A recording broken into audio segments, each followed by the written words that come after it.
Joshua chapter 13 in the Bible is one of those chapters that just has a lot of information. You get about a third of the way into the chapter and you see a lot of names, a lot of countries, a lot of places.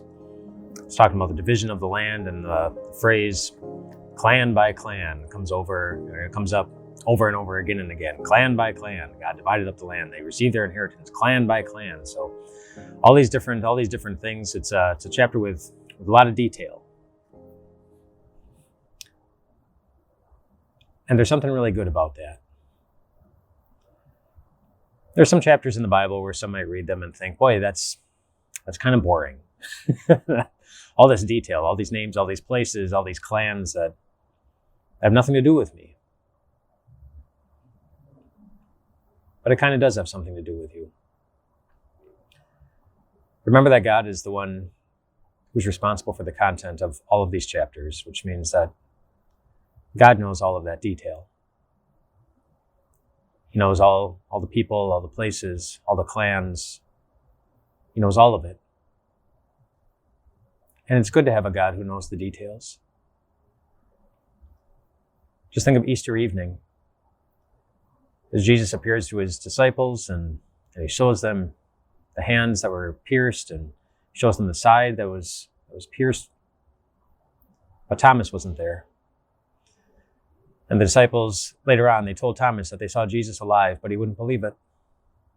He said, unless I see the nail marks, unless I see the wound in his side, I will not believe. He doubted. That's why he's known as Doubting Thomas. And then the next Sunday, the disciples are all together again, and suddenly Jesus appears, and Thomas was there too. And Jesus knew the details of Thomas's doubts. Before Thomas said a word to him, Jesus spoke to Thomas and said, Thomas, see my hands? See my side? You don't have to doubt. You can believe. He knew Thomas's doubts,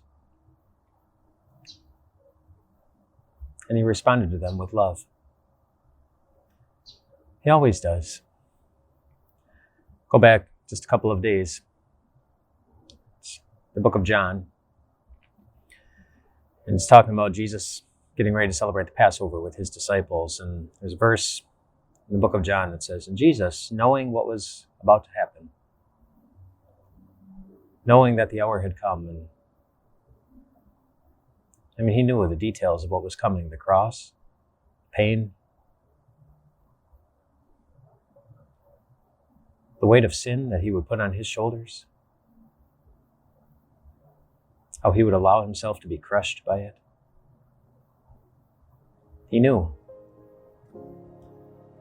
And then right after it tells us that Jesus knew all of these things that were coming, it says something really significant. It says, having loved those who were with him in the world, he loved them to the end. He loved them to the end. Nobody would blame him for walking away from all of that pain based on what he knew was coming. But he didn't. He didn't. He loved. He loved us to the end. And he will love you. He knows your doubts. He knows your fears. He knows your sins. He knows your losses. He knows your troubles. He knows you. And he will not fail to love you all the way to the end. Rest well tonight, my friends.